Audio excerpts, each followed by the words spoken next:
Welcome to the Zoe Routh Leadership Podcast, where we share all things people stuff in leadership. Learn from leaders who have done the hard yards and learn from experience. Hear from expert authors about the latest insights from culture to strategy and messy people dynamics. Get tips and insights from multiple award-winning author and leadership expert herself, Zoe Routh. Now, on with the show. Hello, it's Zoe, your friendly neighborhood Canadian-Australian leadership expert. I'm a team navigator. I love to work with leaders and teams on contending with the future, to face down the challenges together, to overcome obstacles, climb mountains through vales and valleys, literally and figuratively. Well, if you're interested in the future, we have an amazing episode for you today. I have long been a fan of David Mattin. He is the author and publisher of the serial newsletter called New World, Same Humans. It is my go-to for understanding what's happening around the world in terms of trends and how can we respond to that. So I was delighted when he agreed to come on the show, and our conversation is rich and deep and far. Whew, lots to go through and contend with that. So without further ado, the amazing David Mattin, a author and futurist and just an amazing dude. Let's do it. Well, all the way from London, England, welcome to the show, David Mattin. Hello, Zoe. Thank you for having me. I've been so excited about lining this up. I've been an avid reader of your newsletter ever since you published it. And it's the one newsletter I open every single time as soon as it comes out, because I love to see what's on the horizon. And especially good about that is your interpretation of what it means. And that's a rare thing. So I want to know, first of all, how does one become a futurist? How did you get to where you are now?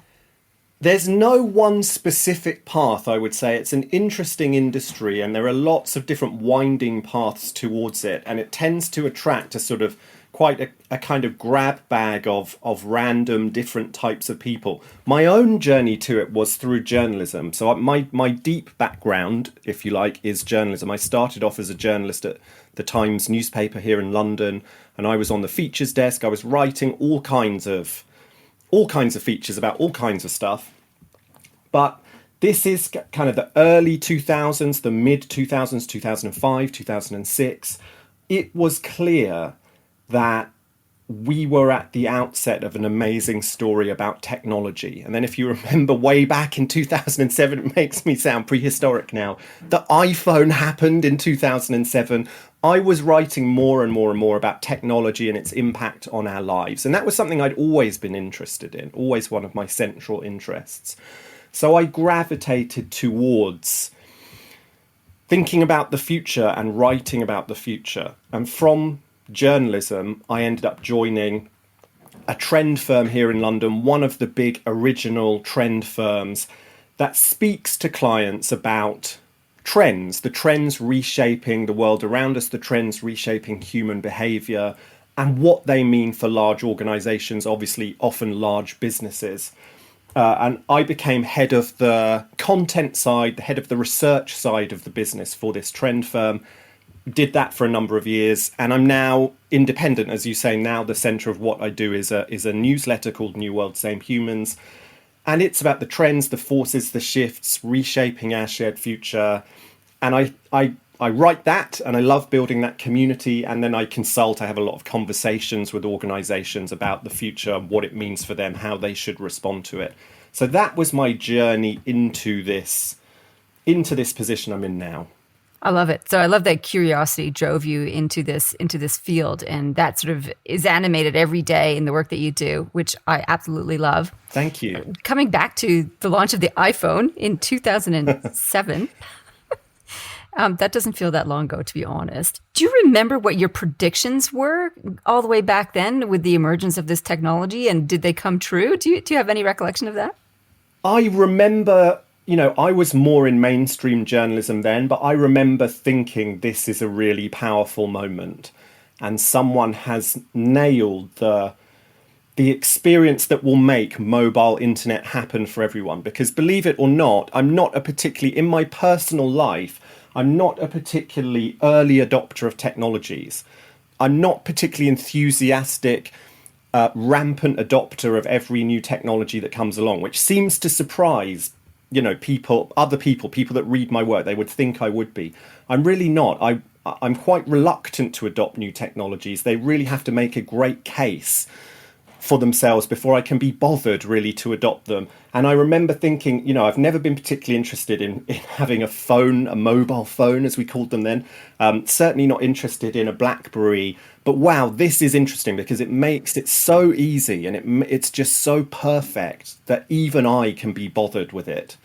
I'm deeply interested in the impacts of all new technologies. I'm not deeply interested in adopting them personally until they really make a case for themselves. And I remember thinking that powerfully when it came to the iPhone, that this experience is so perfect and that will cause widespread adoption, and that's going to change a lot.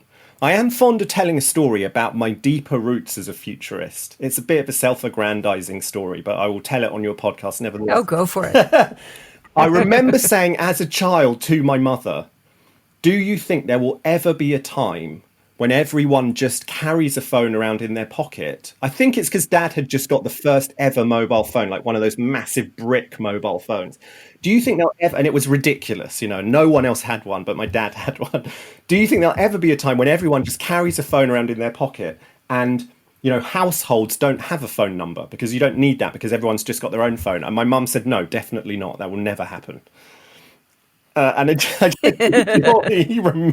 just enjoy reminding her of that occasionally because lo and behold, it did indeed happen. There you go. You were prescient. I was prescient in that. Yeah, I think it's a very rare instance of childhood prescience. One of the things you said there is central to your understanding and application of interpretation of trends, which is, does the technology make a case for itself? And one of the things you wrote recently was, whenever we're looking at a trend, and to be mindful of how we actually interpret it and respond to it, does it meet a human need? And that was central to your argument about how we assess these things. Is that what you mean when you say, does the technology make a case for itself?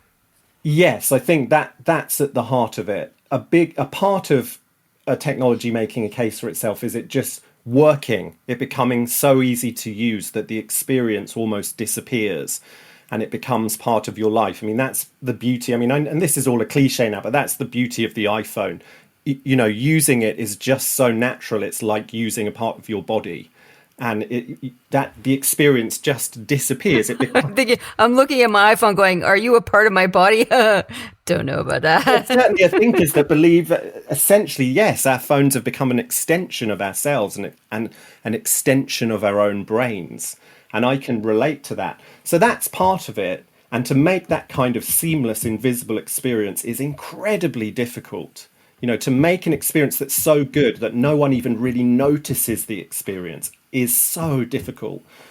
But at the heart, even deeper, what's really underlying it is, does this technology, exactly as you say, serve a fundamental human need? And that framework, that way of thinking about new technologies, runs through everything I do. It runs through the newsletter. It runs through all my work. This framework of change and fundamental human needs. And essentially my message, the relentless message that I tell people in the newsletter, that I tell clients, is that new trends in human behavior, in mindset, in expectation emerge when some change in the world, and that's often a new technology, unlocks a new way of serving a fundamental human need, a need like convenience or value or status or meaning. When a technology empowers a new way to serve one of these age-old human needs that we all share, that will never disappear, then you have meaningful, new, lasting trends in human behavior and human mindset. And that collision between a changing world and age-old fundamental human needs is just the central framework that informs everything I do. And it's why the newsletter is called New World, Same Humans. It's just a one phrase encapsulation of that framework. I was curious about the human needs themselves. Is there a specific set of them? You rattled off a few of them there. Did you have like your set of six that you go, these are the six human needs, or do you think in more generic, general terms? Yeah, I don't have a specific set. I mean, I suppose I do, because I don't have a formalized specific set underpinned by a theory of human nature or anything like that. I just have the deep human needs that I observe in the world around me. But I end up talking about, I would say, a couple of handfuls, I don't know, a dozen fundamental human needs over and over again. You know, I end up talking about convenience a lot, and we can see the incredible ways that technology has unlocked new ways to serve the deep human need that is convenience. You know, Amazon has essentially built a business on that. It's built a business on using the internet to serve the fundamental human need that is convenience in new ways, and that's transformed retail. I talk about value, of course. I talk about the fundamental human need for fairness, for justice. You know, that's a human need that informs a lot of behavior. I talk a lot about the human need for status. Status underpins so much human behavior in consumer societies, certainly in affluent consumer societies. And by that, I don't just mean showing off. I mean, you know, the deep human need to be seen, to be recognized by your fellow humans. That is a fundamental human need. And it, yeah, as I say, it informs a lot of consumer behavior, because once your most fundamental needs are met, things like food and basic security and housing, you make your choices based not on the need to meet those most basic needs, but based on the story you want to tell the world. And to a certain extent, you want to tell yourself about who you are. And that's a status-fueled story. So yeah, there's a dozen or so human needs that I end up coming back to time and again. So I have so many different models popping into my head about how we can filter the human needs against these emerging technologies. One of them that may serves an easy one, an easy translation, because you've mentioned a couple of the elements of that, is David Rock. He's an Australian neuroscientist, and he talked about change threats. So he talked about, you know, these are these things that cause us to go into an amygdala hijack and put us in a threat response. And one of them is loss of status. That's what made me think of this one. Loss of certainty, loss of autonomy, loss of relatedness, which is a sense of belonging, and loss of fairness. The acronym is SCARF. So, I mean, that's one lens to put on human needs, but there's other ones that you're talking about. Interesting. Yeah, I haven't heard of that. Yeah, I would love to read more about that. And I think that's a powerful way of thinking about it too, because I think sort of loss aversion is such a powerful driver of human behavior. Yeah, absolutely. So those are all like fundamental threat responses. But, you know, convenience is not on that list, you know, and still that's identified as a major human need or benefit. So those are threat responses. I wonder what are benefit-seeking human needs there are. So convenience would be one, pleasure would be another, I guess. Hedonism. I'm going to have to think about this a little bit more. And yes, and see if we can play with this a bit. Exactly. Yeah. And I think positive impact is perhaps one. You know, people love to feel that, you know, the actions they're taking, their behaviors, their consumption is helping to make the world a better place. And of course, you know, we're in a context now where, you know, there's rising awareness about the environment, there's rising awareness about some of the social impacts of technology. And this is informing a lot of business. You know, we're seeing businesses attempting to persuade consumers that when they deal with them, when they engage with them, they're helping to make the world a better place, or at least not damaging the world any further. You know, and there's a whole raft of startups essentially building their business around that. Buy from us. We're not hurting that much. Yeah. Hilarious. So I get my sense of what's happening around the world from you. I'm curious about where you get your sources of information, and how do you stay across all these trends? Because there's so much to stay on top of. Yeah. And I have to admit that it's not a highly structured process. I mean, I subscribe to a whole ton of newsletters, including quite niche interest newsletters, like newsletters that scour kind of the US Patent Office for interesting technology patents that have been filed this week, you know, that give you a sense of where things are heading. And I just read voraciously, but in a fairly unstructured way. I mean, you know, if someone was to come and do an audit of me, which would be a very welcome thing I could do with an audit, then they might suggest that I structure that research process somewhat more. But on the other hand, it seems to work. You know, so I'm across whole tons of newsletters, whole tons of Reddit. Reddit is a wonderful place, and that's the thing, is that when you get asked these kinds of questions, because this is a question I'm often asked, it feels as though there should be some kind of rocket science answer. But the truth is there isn't, and there doesn't need to be these days, because the sources are just out there and they're en masse and there's a huge proliferation of them. And I just read obsessively everything that passes my kind of everything that kind of passes by on the horizon. But I'm reading the same stuff as everyone else. I'm across multiple Reddit forums about technology and AI and the metaverse and all of that.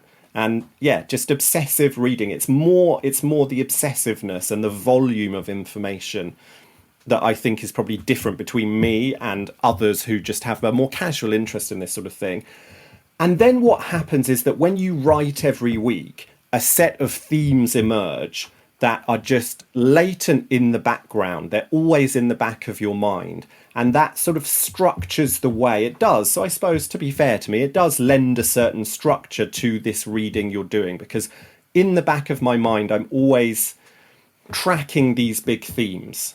And when I read something, I'll tend to mentally slot it into one of these themes that I track. Or perhaps, if I read a number of articles that don't slot anywhere, then that's really interesting, because that means something's happening that I am not currently thinking about. I'm not currently tracking. And what does it mean? What is it? How can I understand it? How can I understand it in the context of these themes I am already tracking? So it works like that. And I use the only really kind of knowledge management tool I use is a tool called Roam, which is a tool for note taking. It sort of helps you connect your written notes together. And I write a lot, I suppose, into Roam, just open thinking. And it has a wonderful way of allowing you to connect that thinking together, which allows you to sort of track the themes that you're thinking about over time. That's essentially my research process. So it might look chaotic from the outside, and I suppose it can feel a little chaotic from the inside, but there is some method in the madness. So did you say it was called Roam, ROAM? Yes, exactly. And if you're sort of a real knowledge management tool geek, then you already know about Roam. It was a very big deal, and it really emerged in 2020. It's been a big hit among knowledge management geeks, as I say, and I found it to be really the first knowledge management tool, the first note-taking tool that's really changed the way I work, or really helped fuel the way I work. It's an amazing thing. So I recommend it. Okay, I'm going to check that one out, that's for sure. So anything to capture the chaotic strands of thinking and information that whizzes through the brain there. So when it comes to thinking about the future, and I love talking to futurists about this, are you optimistic or pessimistic? And why about what's coming? Yeah, that really does feel the big question these days. And the truth is that I think I oscillate, and I think that's partly a fact of temperament. I think I'm temperamentally cursed to see multiple sides of every story. I'm not one of these people that tends to take a very strong and secure view one way or the other. In most cases, in some cases, obviously I am. I think I take a long time to come to fixed determinations. And then when I come to that fixed determination, it's very fixed because I've taken a long time to come to it. But on the question of, optimism or pessimism, are we going in a positive direction or a negative direction? I think it's very hard to determine at the moment. And I tend to oscillate. But I do believe that, I'm not one of these ultra pessimists, although I can sympathize with some of them and I subscribe to plenty of them and read their work.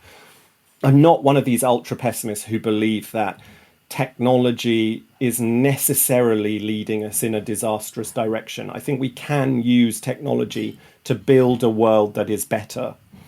And we have the chance to do that. Whether we will or not, I think, is an open question, but there's no denying that we face huge challenges and we have no idea at the moment really how to make much sense of them. Climate change, the climate emergency, the impact of machine intelligence, of AI on us as a societies and on our democracy, the impact of, misinformation and deep fakes on us, as a society, the emergence of virtual worlds that will see millions of people step into these virtual worlds and live part of their lives inside these virtual worlds. I mean, this is one of the huge themes I track, and there are wonderful potentials there, but there are clearly also potentials for disaster. So I oscillate wildly is essentially the answer to that question. And any attempt to defend that would be to suggest that that's the only appropriate position at the moment, because things are changing fast. We face hugely difficult challenges, but there are also amazing positive things happening. When you look at, when I wake up in the morning and read that Google's DeepMind AI team have solved the protein folding problem. They've essentially unveiled the structure of every fundamental protein in the human body, and that unlocks incredible new potentials for medicine and for wellness. It's very hard to feel that technology is leading us only in a negative direction. I mean, that is an incredible advance, and we're just at the beginning of what machine intelligence can do on that front, on the medical front alone. Yeah, so day by day, I tend to oscillate back and forth. Answer, it depends. Exactly. David, I'm curious about the trend of virtual reality. So that's sort of one that can be really fun, and that could be one that could be incredibly damaging if people get so immersed in that. So I'm thinking about the kid who played video games for 28 hours straight and died from a heart attack as an example of where this could be led astray. Like, it could be so dopamine addictive that people just end up disassociating and spending their worlds there. That's sort of a downward spiral piece. What else should we be looking at when we're looking at playing in these virtual worlds, either as a commercial business leader or as a participant player? Yeah, the metaverse is one of the technology themes I'm being asked to speak about most often at the moment.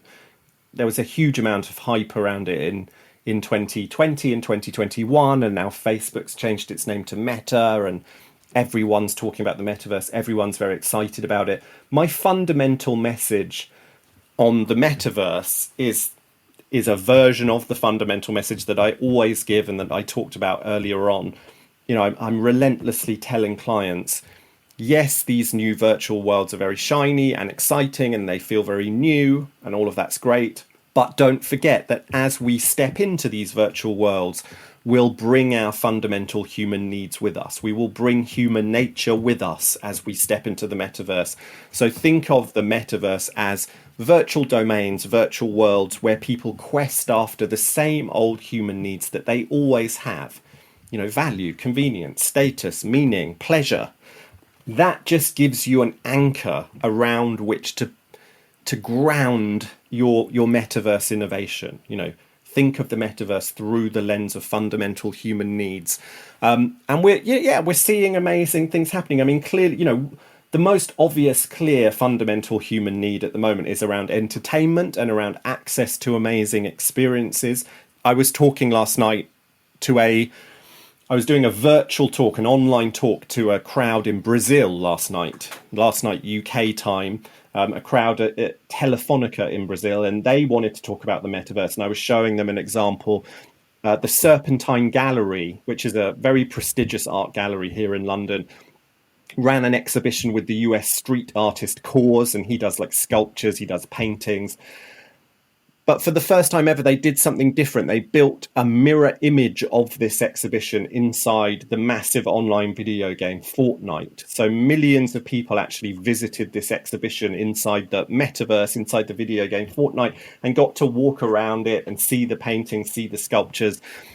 And if you listen to what the artist said, I think it's very telling and very useful. Cause is an artist. He's around my age. I think he's in his early 40s. And he said, look, for me, there's no replacement for physical presence, physical contact with the paintings, with the sculptures I make.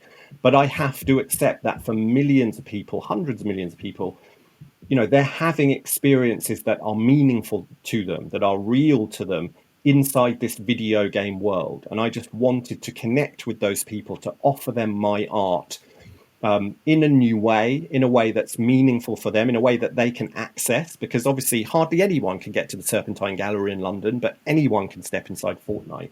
So it democratizes access. And he said, I hope it will draw some of them eventually to want to come and see my art, or just art in general, in the real world too.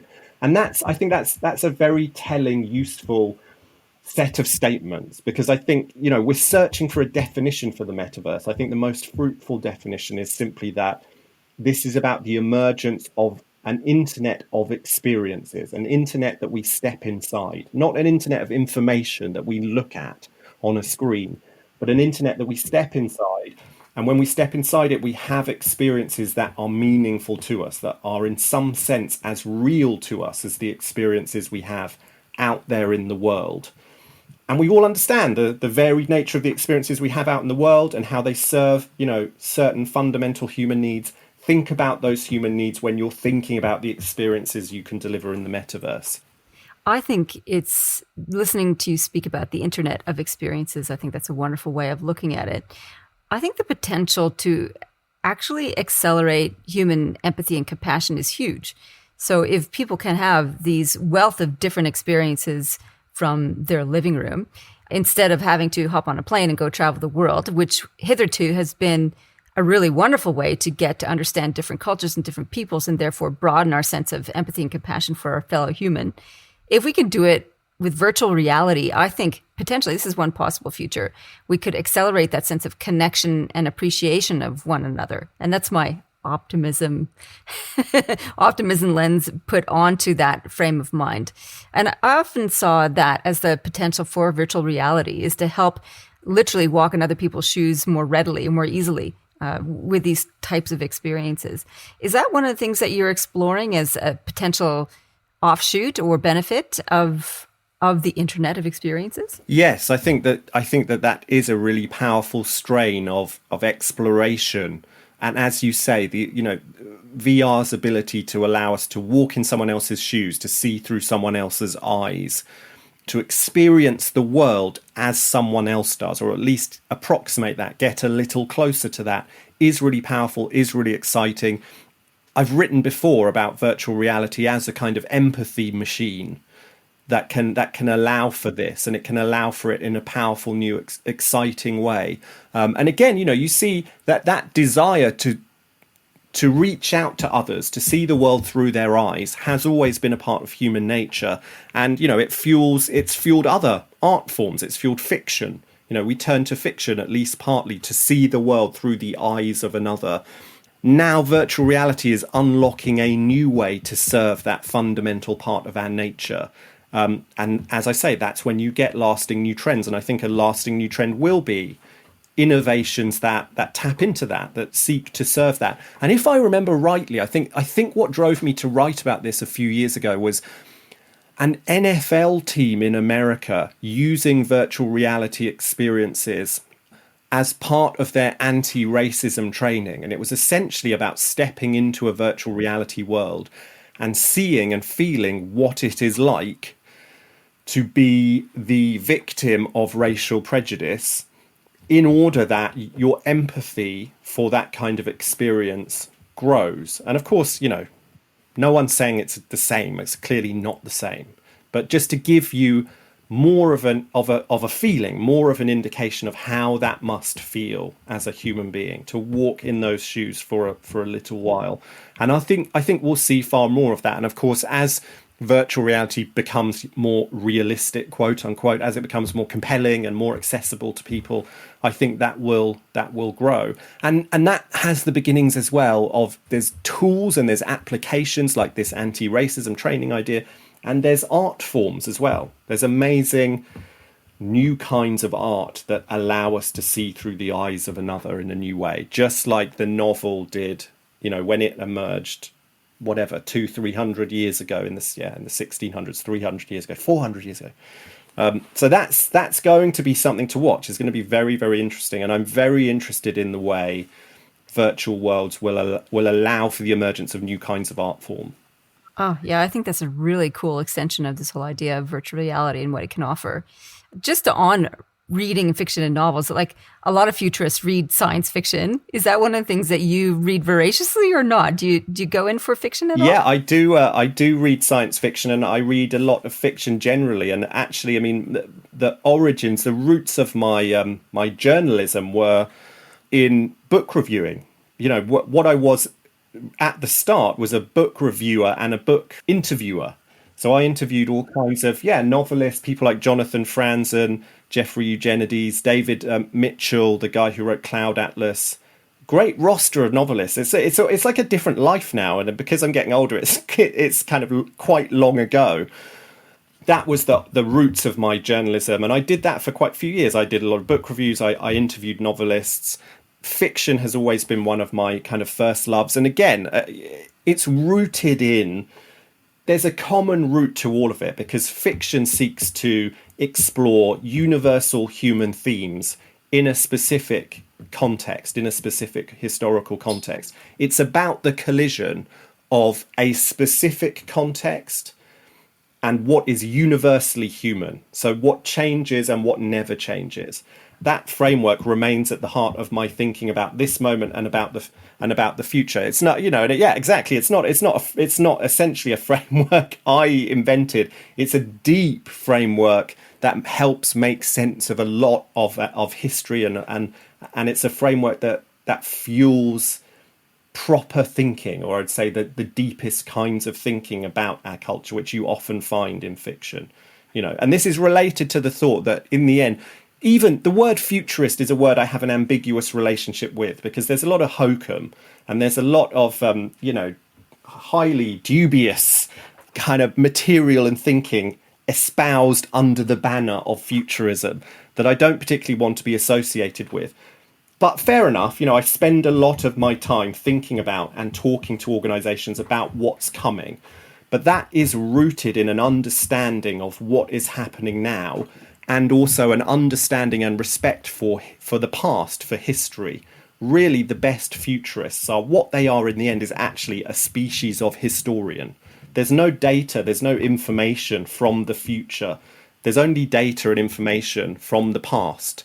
So what we're doing when we think about the future is we're looking at the past, the human story, we're looking at the present, and we're then trying to think in structured ways about what might be ahead. So, fiction, universal human themes, history, that is where the study of history, that's where I'm coming from when it comes to my current work, thinking about the future. That's really cool. So I confess I've just written my very first science fiction novel, so then maybe I should have confessed that at the beginning of your soliloquy. Wow, congratulations. That's great. When is it published? It is released on my website at the moment. It'll be out on Amazon and ebook and for international orders at the end of November. And the audiobook will be released first week of December of this year. A lot of things I put in there I'm glad to know, is kind of mirroring your thinking, How do we bring our current humanity to these evolving trends? And I look at climate-ravaged Earth. I look at what kind of world design do we need to have. So world designers is a big theme there. And one of the things that you listed recently in your newsletter was these floating worlds. So I was researching some of that, how do we build these floating worlds, and do we need to do more of that to deal with rising sea levels? So there's an element of that. Looking at the future of food, and when land is is more competitive because it's too hot to grow things in different parts of the world. So I followed these little thought bubbles throughout the novel and explore that. And one of the questions I have in the book, which I want to put to you now, David, is playing with the idea of leadership, because, yes, it's the same humans, but leadership is a human construct. I mean, it is a human construct, and we probably need to do leadership differently because our context is changing so much. What do you think the future of leadership should look like? Or if you're not sure how to answer that one, maybe you do need to answer that. What kind of things should leaders do in order to contend with the future? So you can take it one, future of leadership, or what should leaders do? Feel free to answer either or both. Yes, I think I'll go more down the what should leaders do avenue, because I speak to leaders often about the future and what they should do about it. I'm increasingly interested at the moment in how we can build frameworks and how we can build tools and strategies that are truly meaningful and are truly useful for organizations and for leaders of organizations in this decade and beyond. And I think we're at a moment now where trends, the kind of trends that I've dealt in and written about and talked about for, a decade or so now, are great and they're still very powerful, but they're fairly tactical and they're fairly, on the whole, they tend to be somewhat narrow. These are trends that are they're about trends in human behavior that empower you to build new products or services or campaigns that consumers will love, that will have an impact on consumers. And that's great. And there will always be, huge interest in that and a great need for that, and trends will remain powerful. But we're at a moment now where I think it's clear that organizations need to not just create wonderful new things that consumers love. They need to fundamentally transform, because simply creating wonderful things that we all love and want to run out and buy is taking us towards a world that is not sustainable. And I use the word sustainable in its sort of literal sense. We all have a powerful sense that we cannot go on like this because of climate emergency, because of some of the damaging impacts of the huge technology platforms. We sense there is a huge need to change. And we talked in the pandemic about the Great Reset, and it would appear, lo and behold, we're not really resetting. We're just kind of going back to the way we were before and kind of ploughing on as though everything is okay, but it's not okay. And I think that's creating, goes off down another avenue, but I think that's creating a huge psychic tension in we humans. It's sort of this feeling of, we can't go on, but we must go on. The system has this logic that is just dragging us in a direction that we can't keep going down. So organizations need to transform. I think transformation is the word for this decade more than trends. And then I think, getting around to the leadership point, this is the key challenge for leaders in the 2020s, leaders of brands and businesses and large organizations. How can you transform your organization so that it becomes an organization that is sustainable? And again, I mean that in the literal sense, that can persist over time for decades to come, and that can help create a world that persists over time for decades to come, rather than a world that crashes and burns and is catastrophic in some of the worst ways we fear. Leaders need to think profoundly about that question. And I'm trying to develop some, I guess, what I would call transformation vectors that they need to think about, that can inform this process of transformation. I think one of them, and this is where I can get more granular about what they should do, one of them is clearly regeneration. We need to build organizations that are regenerative rather than extractive. We have to get away from this model of a business or a brand or any organization as one that sort of extracts resources from the natural world, extracts human energy and human talent, and sells it and makes a profit, and that is all. We can't have that anymore. We need organizations that are regenerative, that use the natural world in a regenerative way, that use human energy and talent in a regenerative way, because that is a process that can be sustained indefinitely. The process of extraction cannot be sustained indefinitely. I think another thing leaders need to think about profoundly is that another transformation vector is that we're living amid a transparency revolution. A connected world is a radically transparent world. And that fundamentally changes the nature of an organization, particularly of a brand. I tell clients, and this is something I've been talking to clients about for a few years now, your business used to be a black box. No one could see inside your business. And essentially the brand for your business was just whatever you painted on the outside of the box. So you could take your paintbrush and your wonderful colors and paint this brand on the outside of the box, and people would come, they would look at it and they would like it or not. And that was that. But now your business is much more akin to a glass box. Transparency has transformed the walls of your business to glass, and people can see right inside. They can see the people in there, the processes, the values. Really, they can see your internal culture. And that means that your internal culture is now a part, probably the most important part, of your public-facing brand. And that's a radical shift in what it means to be a brand. We tend to think of brand as something very external, something told to the world.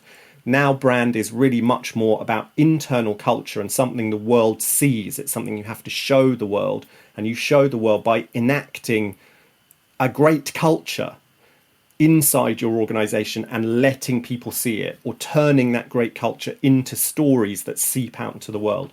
So these kinds of transformation vectors, I think, are hugely important for the 2020s. I think we're going to a place, well, certainly I'm going to a place in my thinking where, of course, there's still a place for trends. Trends are great. Trends are important. Trends empower us to innovate and serve consumers. But we need to think about more systematic transformation too. In fact, we urgently need to think about it. And that would be my big overarching message to leaders. Of course, all of this is easy for me to say in 5 minutes on a podcast. I mean, these are huge challenges, huge ideas. There's no magic bullet. It's going to be an awkward, difficult, step-by-step process. I think I would say, think deeply about whether or not you have a choice to embark on that process. I would contend you don't. You don't. If you want to be around, if you want to last, transformation is the order of the day. Wow, that was a really powerful message. And thank you so much for iterating it. So the idea of regenerative, not extractive, is really important. And then the transparent revolution around that. So it's really becoming a values and earth-centric leader, essentially, is what I'm hearing from what you're saying, which is pretty critical, which makes moot my next series of questions in some ways, because I thought about asking, where do you think we're going? Globalism or nationalism, and which model will emerge? And I'm like, actually, from a leader's point of view, it doesn't matter, because if we come back to the principles of we need to be regenerative, not extractive, and transparent in our values, with our values guiding our culture, then globalism or nationalism is not going to be the push. We'll set up businesses that are in service to the earth, and that may be through a globalist system or maybe through a nationalist system. So that was just me thinking aloud about that whole question. Maybe it's the wrong question to have asked. So when people ask you, do you think we're going to go, will globalism prevail, or will we retreat back into nationalism and parochialism? Is that a useful question anymore or not, given what you've just said in terms of what leaders need to do? I think it is still a useful question, and I think it's still a meaningful question, and it's one that will play into the shape of the coming decade. And I think that globalism and global supply chains, the systems of global supply and manufacture and capital, will persist.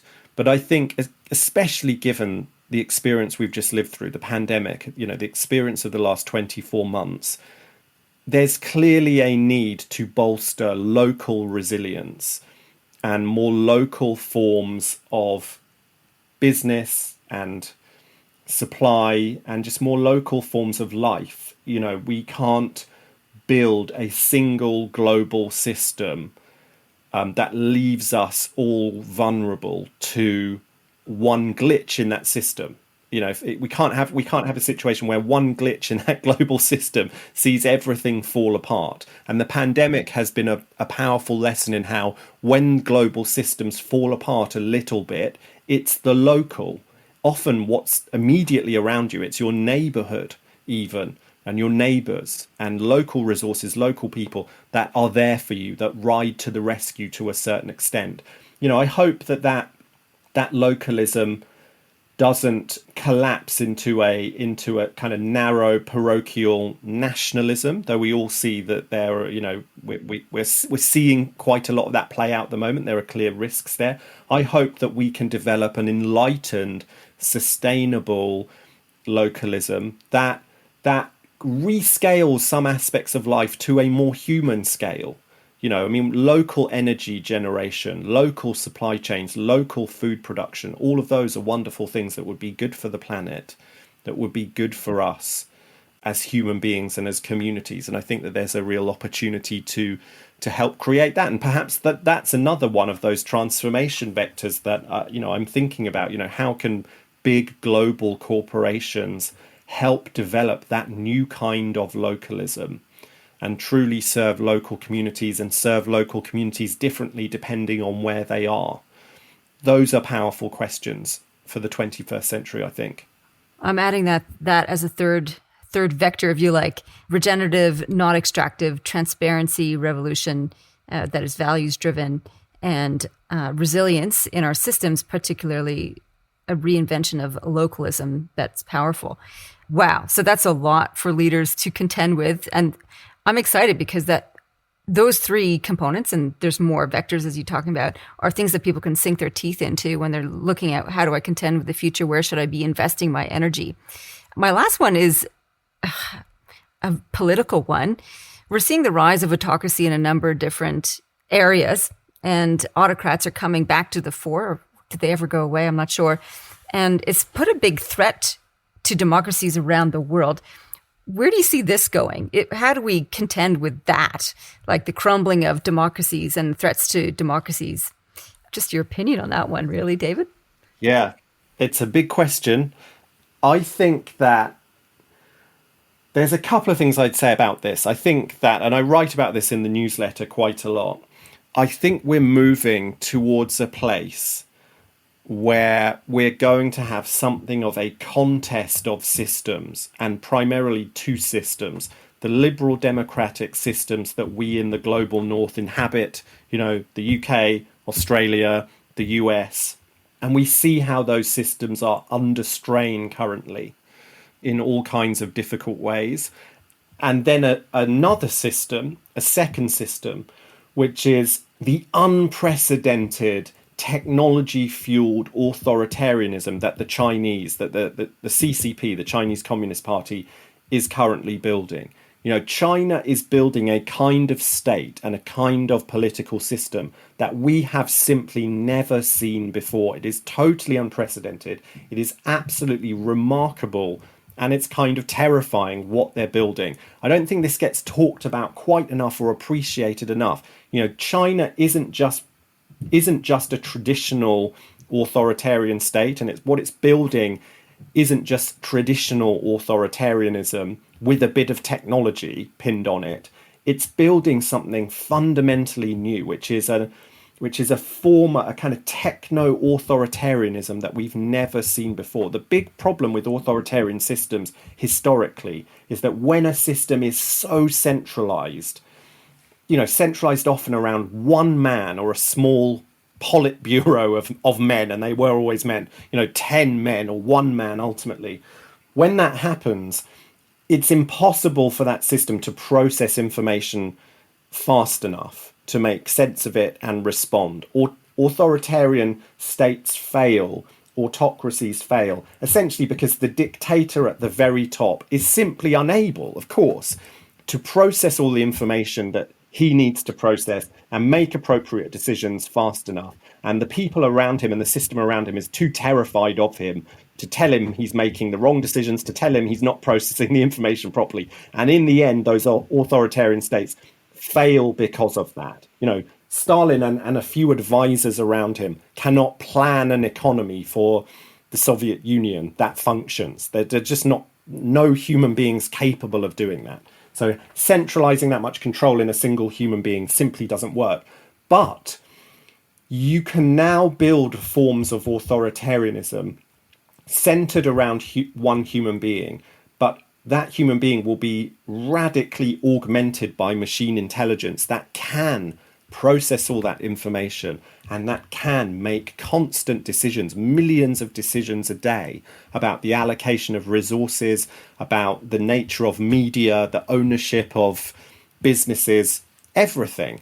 And that allows you to sustain that kind of highly centralized system. And we've never seen that before. So these technologies are solving the problem that was at the heart of authoritarianism, the problem that killed the autocracies of history. It's solving that problem. And you look at what China's building. They're putting cameras everywhere, facial recognition everywhere, sensors everywhere. They've just told their biggest technology platforms, you have to share all your data with us. This is an organization that's building a system of total oversight of everything that happens, total oversight of everyone, total oversight of their movements, of their data, of their behaviors. And it's going to use artificial intelligence to process all of that and essentially establish a system of total control over 1.2 billion people, 1.4 billion maybe. We've never seen that before. So that's one system on the one hand. We have the old creaking liberal democracies on the other hand. And the challenge for us in liberal democracies is that so much about this highly technological authoritarianism that China will build will be effective, will deliver incredible gains in living standards, will deliver, incredible gains in economic growth and economic prowess and business and technological prowess. And people will start to look at that system and ask themselves, what's so great about our system? We find it very difficult to make decisions. We find it very difficult to get anything done. We find it very difficult to respond to climate change. That's going to be the challenge for liberal democracies. And we've already had a decade or so, more than a decade, here in liberal democracies that prove that people are increasingly willing to hand over data, hand over privacy, hand over aspects of their freedom in exchange for a more convenient life, a more effective life, higher economic growth, higher earning potential. I think as they look at the Chinese system and how effective it will be on multiple fronts, the danger is that millions of people here in liberal democracies become ever more willing to hand over ever more of their freedoms in order to kind of emulate that system, and liberal democracy degrades further. So that's, I think, the challenge, the big, this is a very big picture, broad, there's obviously a lot of detail within that, but that's the broad challenge as I see it. This contest of two systems, I think, is going to shape a lot about the next few decades. David, that was really depressing. I have got a suggested solution. Oh, good. I think that at the heart of what is ailing the traditional liberal democracies that you and I live inside, that I'm sure many of our listeners live inside, is a model of representation that's no longer fit for purpose. So our liberal democracies are representative democracies. And in fact, the representative part is much more important than the democracy part. We vote for representatives who then go and conduct our business, conduct the people's business. But we're in a world now where the idea of that kind of representation is becoming increasingly unacceptable to ordinary people. And the internet has had a lot to do with that. The internet and information and connectivity has empowered people in incredible ways. One of the things it's empowered them to do is represent themselves in all kinds of ways. Everyone is their own media publisher. Everyone is their own brand online. Everyone has a position online and represents themselves. And that has degraded people's willingness to accept the idea that there are this group of special people who are sort of better than me or wiser than me, and I vote for them, and then they go and take decisions on my behalf. People don't accept that anymore in the way they used to. And when I say the way they used to, 100 years ago, 150 years ago, versus today. And this internet part of that picture is just one part of a longer running sort of trend of, the decline of deference, a change in social mores that means this idea that I vote for certain people who are special, who are wise, who are the type of people who should run government, and then I let them take decisions on my behalf. That idea doesn't really fly anymore. And I think what we should look to do is establish more direct forms of democracy. So this is one of my pet theories or pet ideas that I've now managed to come around to in this podcast. What about if we appointed a parliament here in the UK, for example, the way we appoint a jury, which is just we draw it by lot. We select 400 people more or less at random within certain frameworks, and those people are sent to parliament and they form a government and they conduct the people's business. That's how we select a jury. Most people's first thought when you say that is, oh my goodness, but just ordinary people, they don't know anything, how can they conduct government? The people we vote to represent us are just ordinary people who we send to government, and they're supported by a huge technocracy underneath them, a bureaucracy, a set of bureaucrats and experts who advise them. So these people appointed at random would be advised by the same, set of bureaucracies and technocrats. But it would encourage everyone to feel that they have a stake in government. And it would also do other important things, like it would allow for more long-term forms of thinking. We have representatives now who have no incentive to think beyond the next electoral cycle. But if there are no elections, then you can make longer term decisions. You're not worried about losing the next election. There is no election. You're doing your 5 years, then you go back to your life. That, I think, is part of the answer to reinvigorate the democracies we live inside, more direct forms of democracy. And that can tie back to the kind of more local forms of life that we talked about earlier too. It also implies a radical change in education that's needed in order to make that effective, I reckon. So how we teach people to be leaders is going to be essential if we're going to do direct democracy or lottery government, I think, because there's going to be, this is what I'm finding in working with leaders. Leaders need to learn how to think strategically. They need to learn how to make decisions. They're not taught that in schools. That's why I'm in business, because people don't know these things.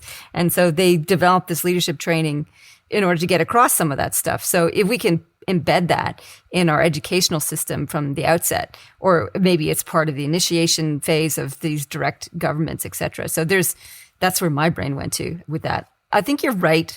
Direct democracy is a growing, there's a growing need for it because I think the diminishment of our politicians is rife. There's very little trust in politicians and in government in general, and they continue to let us down and to disappoint. So that's absolutely one thing that could emerge from that. So thank you for giving me a light of hope after the vision of the techno-authoritarian rise of China. Oh my God. David, I've taken way more time than I told you I was going to take, and I've been so grateful for your enthusiasm and energy. I did want to ask you about your podcast. You're going to launch a podcast yourself. Tell us more about the details of this. It's very early days for that, but it's always in the back of my mind. As I said, I write this newsletter, New World, Same Humans. I've built this community of people like you, and I'm so grateful for what you said, by the way, about the newsletter at the beginning. Thank you so much. It's always so wonderful to hear from people who read it and find it useful. But I've built this community of people who, like me, are fascinated by the future and what's happening and what it means and how these technologies are reshaping the world. And I keep promising them a podcast. It's really as simple as that. And I'm going to go out. Eventually, I'm going to go out.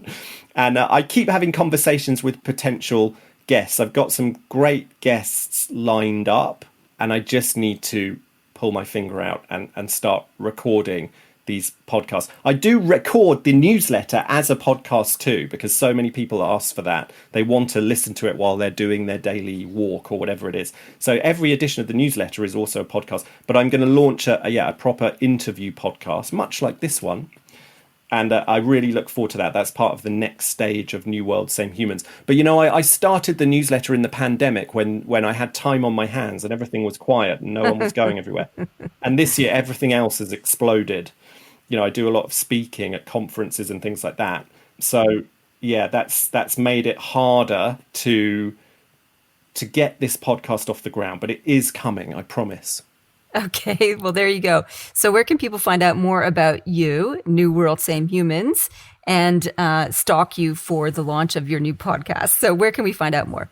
I'd love to be stalked by anyone who's interested. It's simply go to newworldsamehumans.com and you can read all about the newsletter. You can read about what some of the readers of the newsletter say about it, and you can read about me, if you so wish. David, thank you so much. This has been amazing. I'm so grateful that you agreed to come on the show. It's been enlightening and powerful, and I find really useful. So thank you so much. Thank you so much for having me. The time has flown by. It's been wonderful talking to you. Thanks. Oh, that was pretty cool. What a powerful conversation. I love talking to David. I loved his insights. Probably the key takeaways for me. I love the idea of the Internet of Experiences, that way of conceptualizing the metaverse, and it gives us an idea of what we can contribute to an experience there. I love virtual reality as an empathy machine and all of its potentiality, and I've been hanging out for virtual reality that is user-friendly that way to apply into my work and use with clients. And for leaders listening, I think, and for me as a leader too, the three principles or the three vectors of transformation that David talked about are really useful for us to dig into.